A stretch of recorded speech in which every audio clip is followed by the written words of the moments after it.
ও কোথায় এই রইল বন্ধু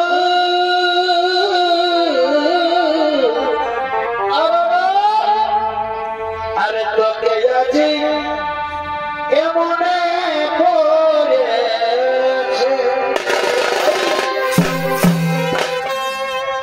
ও কোথায় এই রইল বন্ধু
সেনাপতি সৈন্যগণ তারা রাজপাট পরিচালনা করার জন্য রাজভবনে আগমন করেছে।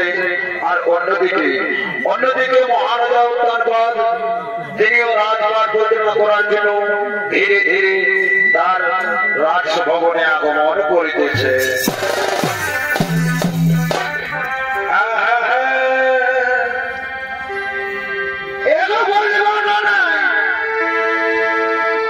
আমার মনটা কি হচ্ছে আর আমার লজ্জা লাগছে এ ভাই রে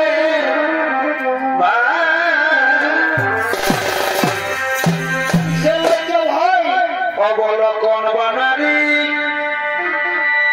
বিধবা হয়ে অবলকন বানারি বিধবা হয়ে সধবায়াছে বলো সধবায়াছে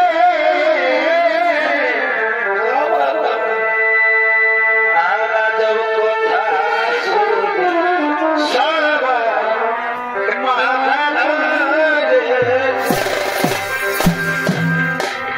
অবলকন বানারি বিধবা হয়ে বেটা জন্মাইছে সেটা শাস্ত্রের প্রমাণ রয়েছে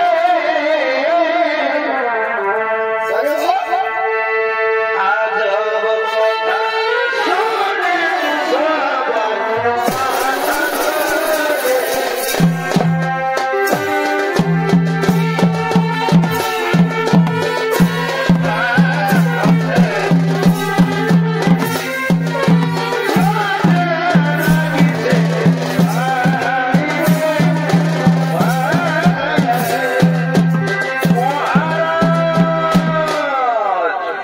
মহারাজ তার ভূমিকায় যিনি এতক্ষণে আপনাদের মহানায়কদের রঙ্গমঞ্চে নৃত্য অভিনয় করে দেখাবে ইনি হলেন ওস্তাদ ত্রিলোচন কর্মকারের প্রিয় সাথী বিধান চন্দ্র রায়।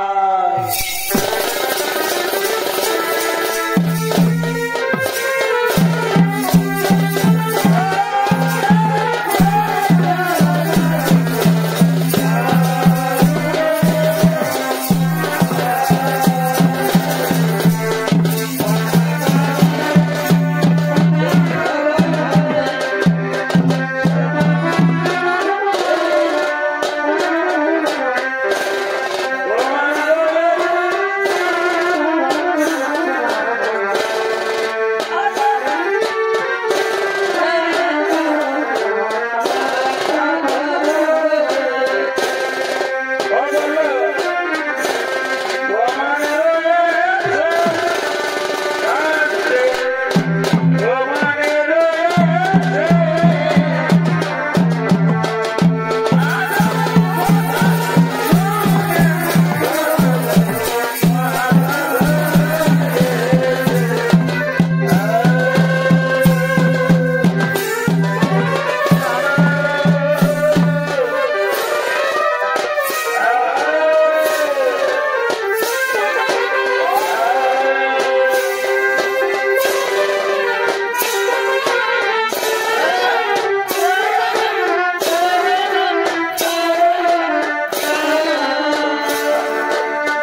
অন্তর। তাই শোনো আমার মন্ত্রী সেনাপতি সৈন্যগণ, আজ সবার কাজ কিছুই হবে না। যাও যাও আমার মন্ত্রী সেনাপতি সৈন্যগণ, তোমরা সবাই মিটে মিটে ফিরে ফিরে যাও। তোমরা সবাই আমায় একটু একা থাকতে দাও, আমায় একটু একা থাকতে দাও, আমায় একটু একা থাকতে দাও।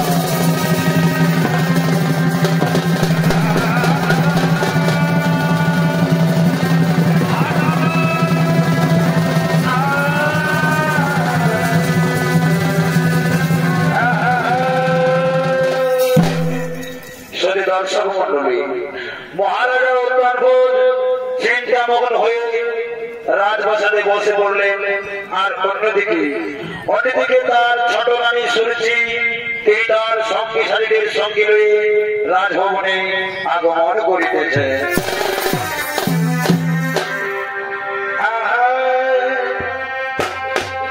না না না আর সহে না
মাথা নত করে বসে থাকলে চলবে না মহারাজ। আমি যে তোমার কাছে একটি অনুরোধ জারি করতে এসেছি মহারাজ, একটি অনুরোধ জারি করতে এসেছি।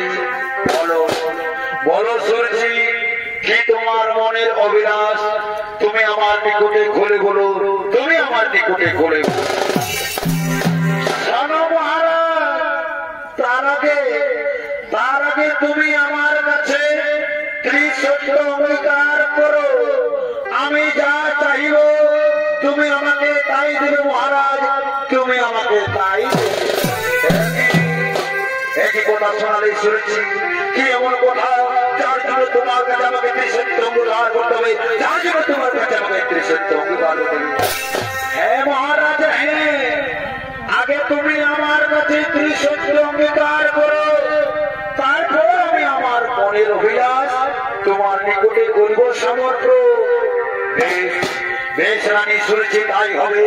আজ আমি তোমার কাছে ত্রিসত্য অঙ্গীকারই করছি।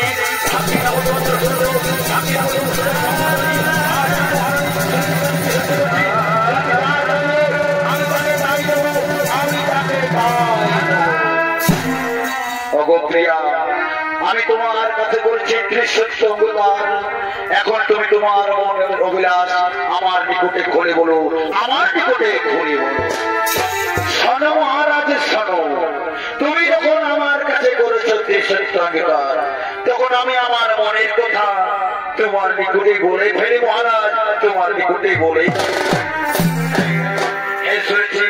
আর বিরোধ না করে তুমি তোমার মনের অভিলাষ আমার নিকটে বলে ফেলো, আমার নিকটে বলে ফেলো। শোনো মহারাজ, তুমি এই মুহূর্তে ওই বড় রানী সুনীতিকে বনবাসে পাঠিয়েছে।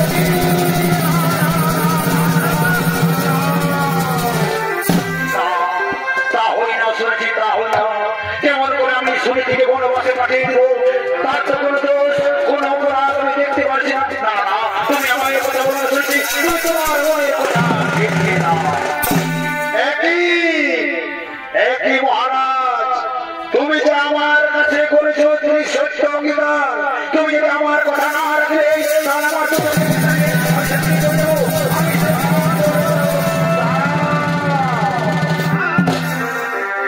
দাঁড়াও প্রিয়া, তুমি আমায় ছেড়ে চলে যাও না। তোমাকে ছাড়া আমি বাঁচতে পারবো না, তোমাকে ছাড়া আমি বাঁচতে পারবো না। তাহলে শোনো মহারাজ, আমি তোমাকে বলেছি বড় রানী শুনে থেকে বনবাসে পাঠাতে হবে। তুমি যদি বড় রানী শুনে থেকে বনবাসে দাও, তাহলে আমি রাজমান্ত্রে কোথাও যাবো না। তা না হলে আমার তো চোখ যেদিকে যাবে আমি সেদিকেই চলে যাবো মহারাজ। কিন্তু রানী, বড় রানী শুনে থেকে কোনো দোষ, কোন অপরাধ করিনি, আমি কেমন করে তাকে বনবাসে পাঠাবো? শোনো মহারাজ, শোনো, এক আকাশে যেমন দুটি চাঁদ থাকে না, তেমনি এক রাজার ঘরে দুটি রানীও থাকে। আমি তোমাকে পরিষ্কার জানিয়ে দিচ্ছি মহারাজ, তুমি যদি আমার কথা না রাখলে আমি যেদিকে থাকবো সেদিকে চলে যাবো। বেশ শরীরে তাই হবে। আমি তোমার কথা কোনো কোনো কোনো বলো, ওই আমার মন্ত্রী সেনাপতি সৈন্য, তোমরা সবাই কান খুলে শুনে রাখো। এক্ষুনি তোমরা বড় রানী শুনে থেকে বনবাসে পাঠিয়ে দেবে। এটা আমার আদেশ, এটা আমার অগপ্রিয়া। আমি তোমার কথা অক্ষর অক্ষর করেছি বলো, আমি তোমার কথা অক্ষর অক্ষর করেছি বলো। এখন তুমি খুশি তো প্রিয়া, এখন তুমি খুশি? হ্যাঁ হ্যাঁ মহারাজ, আজ আমি খুব খুশি, আজ আমি খুব খুশি। আমার মনোবাসনা হয়েছে বলুন, আজ আমার এই রাজভাষাতে পড়তে মনে করছে, আর গাইতে গাইতে নাচতে মন করছে।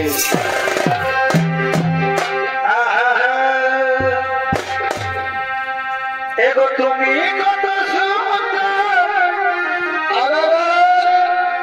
আর সে তো জানো না। জানি গো জানি, এগো তুমি কত সুন্দর, এই সব বুঝো না। আর কখনো কি আয়নাতে তুমি মুখ দেখো, কখনো কি আয়নাতে মুখ দেখো? দেখেছি দেখেছি, এগো কখনো কি আয়নাতে মুখ দেখো? কখনো কি আয়নাতে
প্রক্রিয়া চলছে। আমি তোমার মনোবাসনা করেছি গুরু, আমি তোমার মনোবাসনা করেছি গুরু। তাই চলো চলো প্রিয়া, আর দেরি না হয়, চলো আমরা এখন বিশ্রাম করে করিব গোবন, বিশ্রাম করে করিব ভ্রমণ।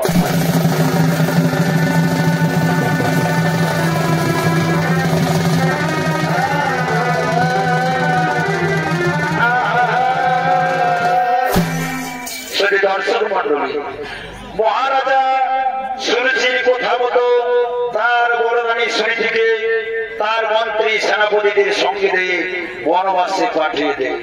তাই হতভাগিনী সুনীতি আজ বনবাসে কাঁদতে কাঁদতে আগমন করিতেছে।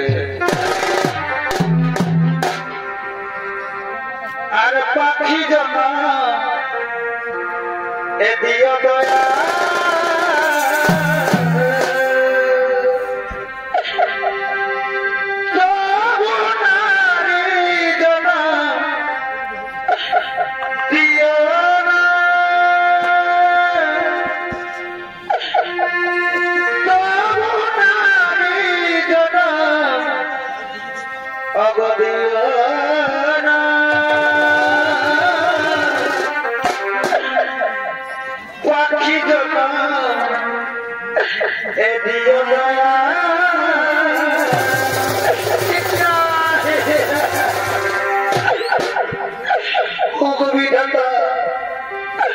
তুমি আমায় নারী জন্ম না দিয়ে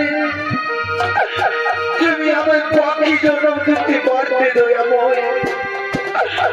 আমি মনের আনন্দে আকাশে উড়ে বেড়াতাম, আজ মহারাজ আমায় বিনা দোষে বিনা অপরাধে বনবাসে দিয়েছে। তুমি বলে দাও আমি এখন কি করি, আমি এখন কোথায় যাই?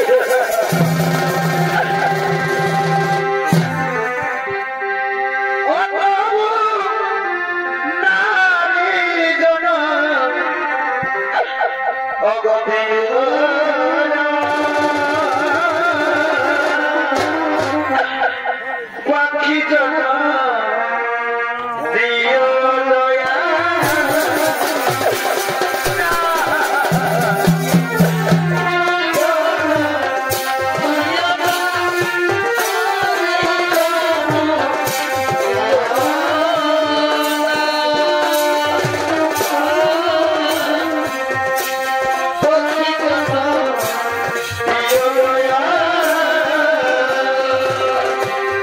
সাজানো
এতে আমার একটু দুঃখ কষ্ট হচ্ছে না।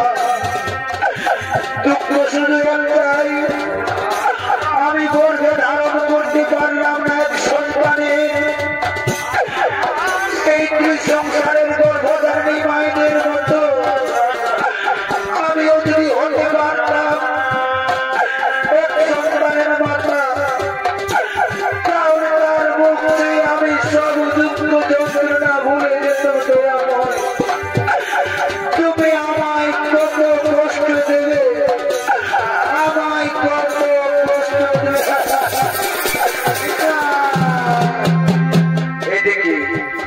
এদিকে শুনেছি জঙ্গলে কাঁদতে কাঁদতে বসে পড়ে, এমনি ভাবে সে জঙ্গলে বাস করতে থাকে। দেখতে দেখতে প্রায় কয়েক বছর পার হয়ে যায়। আর ওদিকে মহারাজা উত্তানপাদ তার মন্ত্রী সেনাপতিদের সঙ্গে সেই গভীর জঙ্গলে শিকার করার জন্য আগমন করিতেছে।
পূর্বের সূর্য পশ্চিমে অস্ত চলেছে।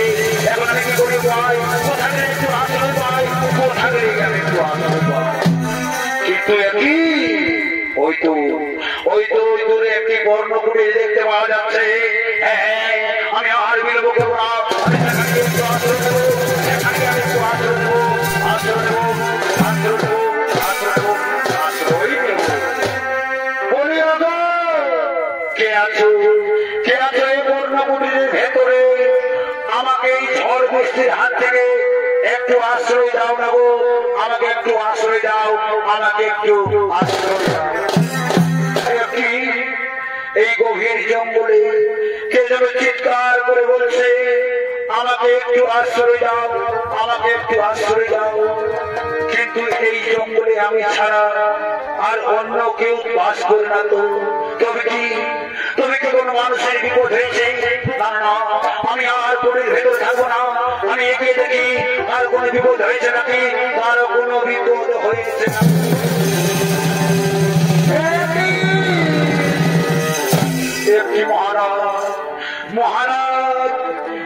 গভীর জঙ্গলে একাকিনী তুমি কি করো মহারাজ? এই গভীর জঙ্গলে একাকিনী তুমি কি করো? আমি আমার মন্ত্রী সেনাপতিদের সঙ্গে এই জঙ্গলে শিকার করেছিলাম। একটি হরিণের তোমার উপস্থিত হয়েছে। অগপ্রিয়া স্মৃতি, আমি তোমার উপর করেছি অত্যাচার, বিনা দেশে বিনা অপরাধে তার জন্য তুমি আমায় ক্ষমা করে দাও। ও কথা বলে তুমি আমায় ছোট করে দিও না স্বামী। অগো স্বামী, স্বামীর আদেশ পালন করাই হলো নারীর একমাত্র ধর্ম, নারীর একমাত্র কর্তব্য। কিন্তু আমার স্বামী, আমি তোমাকে কোথায় বসতে দেই? না আছে মোর রাজ সিংহাসন, না আছে মোর কুসুম সজ্জা। তাই এসো এসো মার স্বামী দেবতা, তুমি আমার এই বর্ণগুলির ভেতরে এসো এসো এসো। আজ আমি আমার এই শাড়ির আঁচল কেটে দিই। এই আঁচলে বসে তুমি একটু বিশ্রাম নাও। এই আঁচলে বসে একটু বিশ্রাম নাও, বিশ্রাম নাও।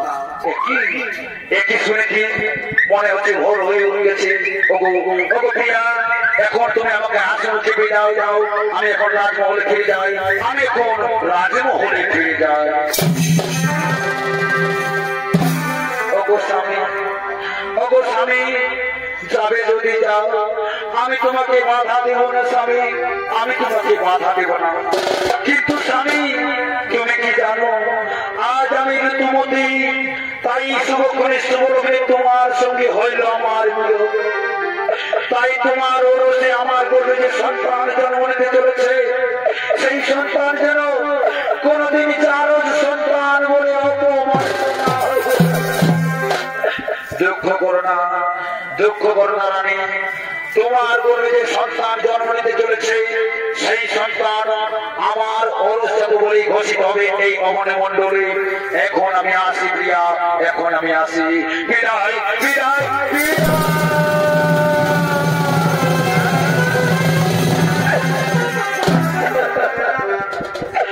দেখি বিধাতা, দেখি তোমার ছলনা প্রভু, অবশেষে তুমি আমার স্বামীর সাথে আমার মিলন করিয়ে দিলে।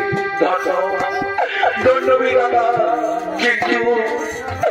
কিন্তু আমার গর্ভে যে সন্তান জন্ম নিতে চলেছে, সেই সন্তানকে আমি কেমন করে বড় করবো?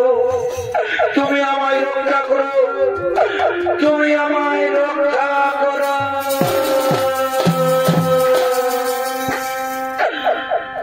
ওরে কলমে নাই কালি,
মহারাজা বড়রানী সমিতির পর্ণগুলি রাত্রি যাপন করে তার রাজপ্রাসাদে ফিরে যায়। এদিকে সমিতি রাজার ওরসে এক পুত্র সন্তানের জন্ম দেয়। সেই সন্তানের নাম রাখে ধ্রুব। ধ্রুবর বয়স আজ 10 বছর পূর্ণ। সেই সময় ধ্রুব তার সঙ্গী সাথীদের সঙ্গে খেলা করার জন্য আগমন করিতেছে।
চাই।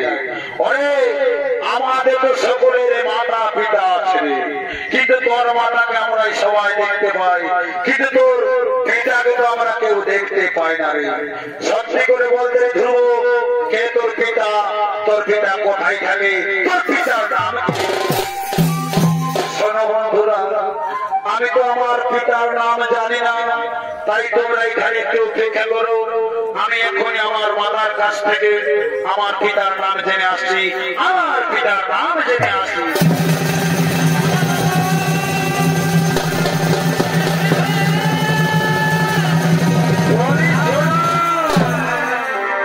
শোনো আমার বন্ধুরা, তোমরা আমায় বলেছিলে আমার পিতার নাম কি, আমার পিতা কোথায় থাকে।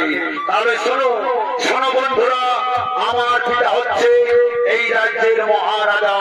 আমার পিতার নাম হলো মহারাজা। একই কথা শোনালে ওই ধ্রুব, তোর পিতা যদি এই রাজ্যের মহারাজা হয়, তাহলে তাহলে তোর মাতার পরনে ওই রকম ছেঁড়া বস্ত্র কেন ওই ধ্রুব? ওই ধ্রুব, তাই যদি হয়ে থাকে শোনে ধ্রুব, আমরা সবাই মিলে তোর পিতার নিকটে যাই।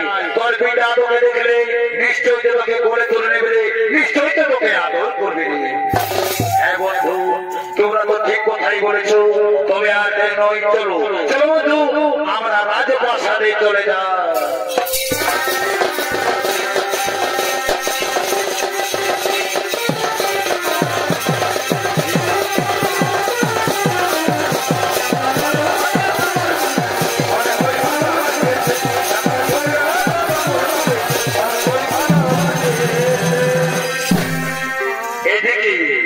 এদিকে ধ্রুব তার সঙ্গী সাথীদের সঙ্গে রয়ে রাজভবনের দিকে ছুটে গেলেন, আর অন্যদিকে মহারাজ উত্তানপদ এবং তার ছোট রানী এবং তাদের আরো সন্তান উত্তম তারা একসাথে রাজভবনে আগমন করিতেছে।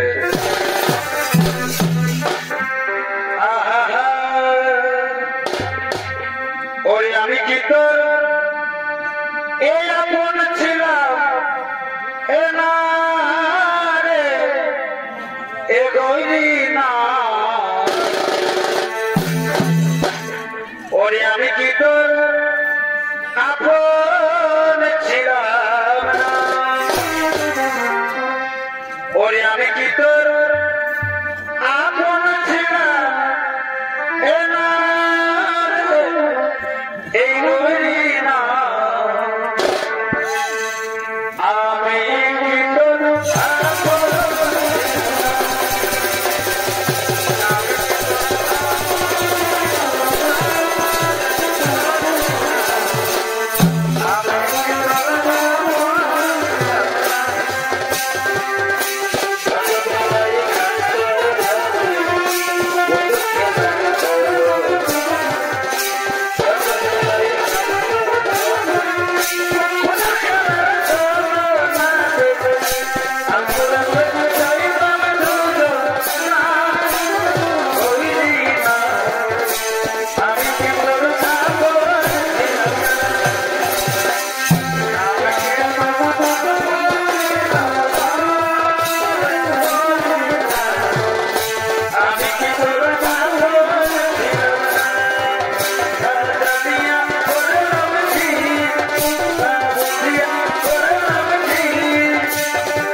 আমি তোকে একটি কথা বলে রাখি, গুরুজনদের সবসময় সম্মান দিয়ে কথা বলবি বাবা, গুরুজনদের কোনদিন অসম্মান করিস না।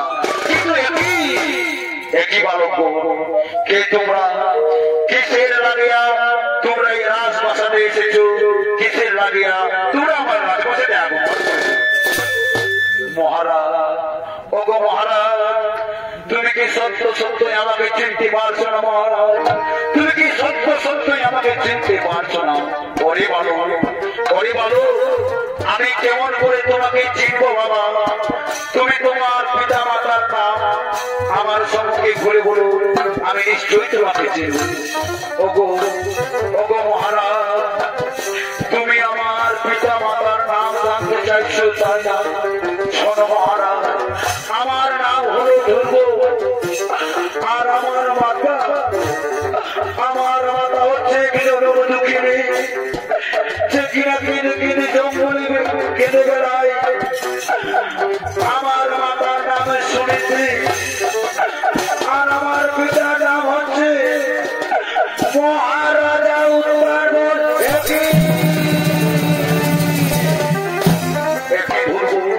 একই কথা বললি, তোমার মাতার নাম শুনেছি, তার মানে তুমি তো আমার প্রথম সন্তান বাবা। আই পুত্র, আমার মুখে আই পুত্র, আমার মুখে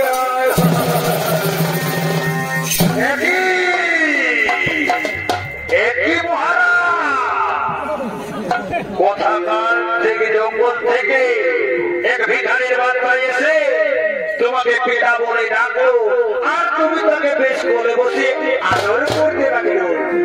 আমি বেঁচে থাকবো কখনোই তা হবে দেব না মহারাজ।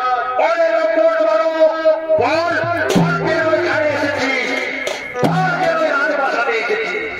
মা, মাগো, তুমি আমায় ও কারণে কেন মারছো মাতা? আমি এই রাজপ্রাসাদে এসেছি মাতা আমার পিতৃ পরিচয় জানার আশায়। পিতা আমায় করে তুলে, এতে আমার দোষ কিসে কোথায় মারা? এতে আমার দোষ কোথায় রইল? কি বলে ডক্টর ভালো দোষ আমার ভাঁজি হয়ে ওই তোকে একই করছো ক্রিয়া। ধ্রুবকে তুমি কেন এমনিভাবে মারছো? ধ্রুব তো আমার প্রথম সন্তান, তার মানে ধ্রুব তোমারও সন্তান, ধ্রুব তো তোমারও সন্তান না। মহারাজ না, ওই দাসীর পুত্রকে কিছুতে আমি আমার সন্তান হিসেবে মানি না, মানি কখনো মেনে নেব না। আমার সন্তান হলো এই যে আমার সন্তান উত্তম, এই উত্তমই হচ্ছে আমার সন্তান। উত্তম ছাড়া আমি কাউকে সন্তান হিসেবে মানি না, মানে কখনো মানব না। আমি তোর মতো বুঝি না তাই না? একদিন তোর মাতাকে আমি বিনা দোষে বিনা অপরাধে ছলে বলে বনবাসে পাঠিয়েছি, আর তুই আজকে না এই রাজপ্রাসাদে এসেছিস রাজা হবার আকাঙ্ক্ষা নিয়ে। ওরে তোকে তোকে রাজা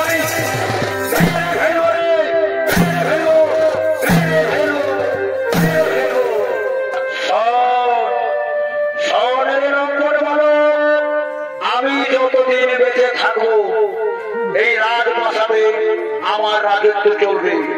তুই যদি রাজপ্রাসাদে রাজা হতে চাস তাহলে আমার কথা কান খুলে শুনে না। তোকে আগে করতে শ্রীমধুসূদনের নাম স্মরণ করে প্রাণ ত্যাগ করে আমার গর্ভে জন্ম নিতে হবে। তবে তুই রাজপ্রাসাদে রাজ সিংহাসনে বসবি। তার আগে নয় ভালো, তার আগে কিছুতেই আমি রাজপ্রাসাদে আমি ঢুকতে দেব না।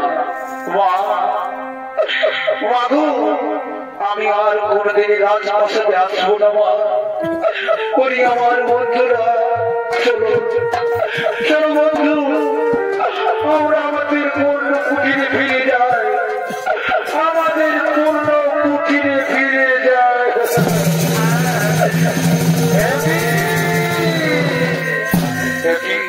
একই করলে রানী ধ্রুবকে তুমি রাজপ্রাসাদ থেকে চাবুক মারতে মারতে পারি, ধ্রুবকে তুমি রাজপ্রাসাদ থেকে চাবুক মারতে মারতে পারি। বেশ করেছি, করে দিয়েছি। আমি তোমাকে পরিষ্কার জানিয়ে দিচ্ছি মহারাজ, আমি যতদিন বেঁচে থাকবো এই রাজবাসনে আমার রাজত্ব চলবে। আর তুমি যদি আমার কথা না শুনবে তাহলে তোমাকে আমি ভার করে দেব। শোনো মহারাজ, শোনো, অনেক হয়েছে আর নয়। চলো চলো আমরা এখন শয়ন কক্ষে যাই। শয়ন কক্ষে গিয়ে আমি তোমাকে বেশ ভালোভাবে বুঝিয়ে দেবো।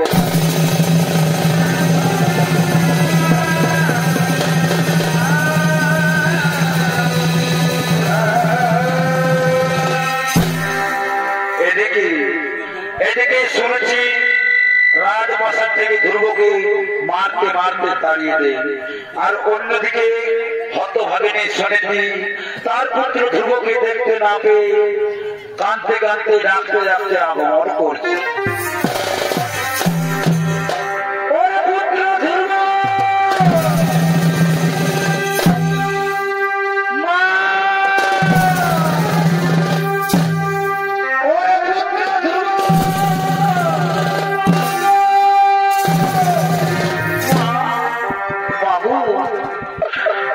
আমার গর্ভধারিণী মাতা, ও কারণে কেন আমায় করো তুমি স্মরণ মাতা? বলো বলো মাতা, কিসের লাগিয়া অসময়ে তুমি আমায় ডাকছো মাতা? এই তো আমি তোমার কাছে এসেছি মাতা। ওরে পুত্র নয়নের মনে, আমি তোকে কেমন করে বুঝাই বাবা? তোকে যে আমি একটু দেখতে না পেলে আমি শান্তিতে থাকতে পারি না পুত্র। আই বাবা, তুই আমার মুখে আয়, আমার মুখে আয়। পুত্র, তোর সারা শরীরে এইরকম চাবুকের দাগ কেন পুত্র? বল পুত্র, বল তুই কোথায় গেছিলি বাবা? কোথায় গিয়েছিলি?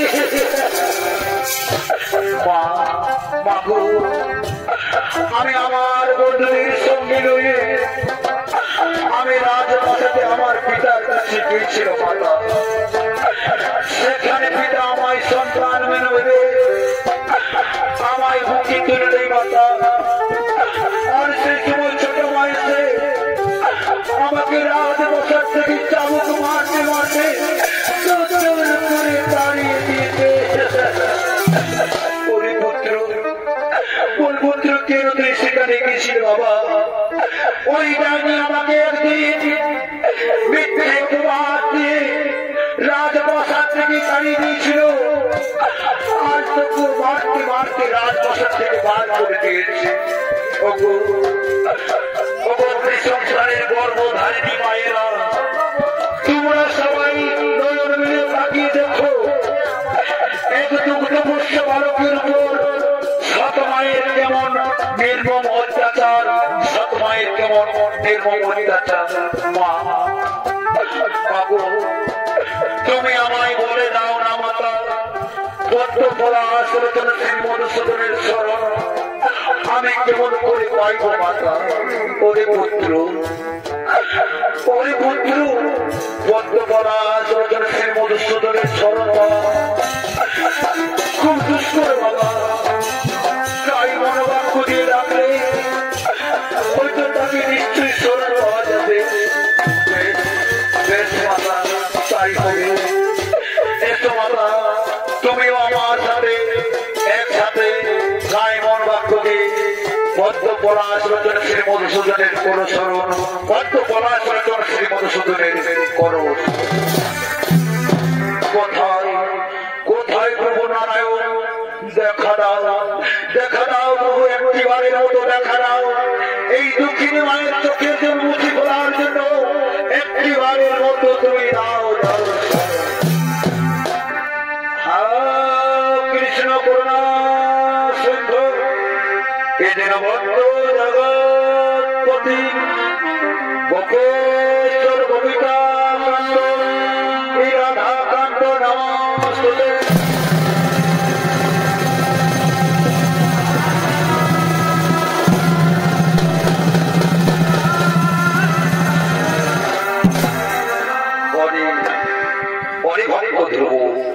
আমি তোমাদের নামে সারা দিয়ে তোমাদের সম্মুখে এসেছি।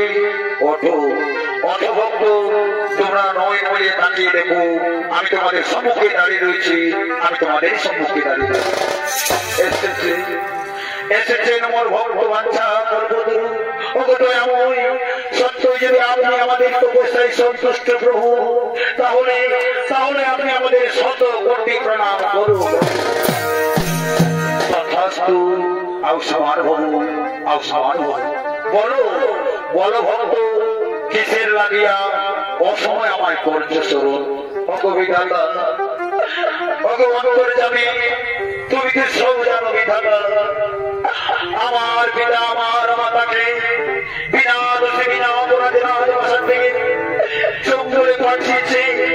আর আজ আমি যখন আমার পিতার কাছে ছুটে যাই, তখন আমার সৎমা আমাকে রাজবাসার থেকে চাবুক মারতে মারতে বার করে দিয়েছে।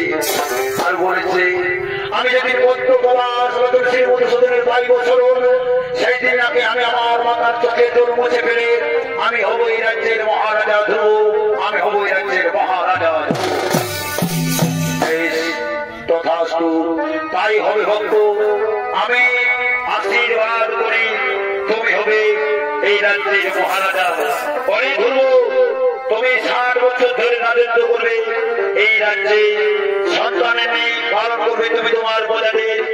আর তারপর তারপর তারপর স্বর্ণলোকে চলে তুমি তোমার মাতার সাথে গোলকধামে চলে যাবে, এই আমার আশীর্বাদ রইল। মাতা শুনেছি, আর আমি তোমাকে আশীর্বাদ করি মাতা, তুমি ভক্তপুত্র গ্রহণ করে তুমি রাজৈশ্বর্য ত্যাগ করে সাধারণ জীবন দুঃখে কষ্টে সারা জীবন কেটেছ। তাই আমি তোমাকে আশীর্বাদ করি মাতা, ইতিহাসের কথাই স্বর্ণার করে লেখা থাকবে তোমার পুত্র ভক্তের নাম। ওরে ভক্ত ধ্রুব, আকাশ মার্গে থাকবে তুমি ধ্রুব তারা হয়ে। আর এই সংসারের সকল নরনারী প্রতিদিন তোমায় দেখে সন্ধ্যারতি করবে। এই আমার আশীর্বাদ রইল, এই আমার আশীর্বাদ রইল, এই আমার আশীর্বাদ।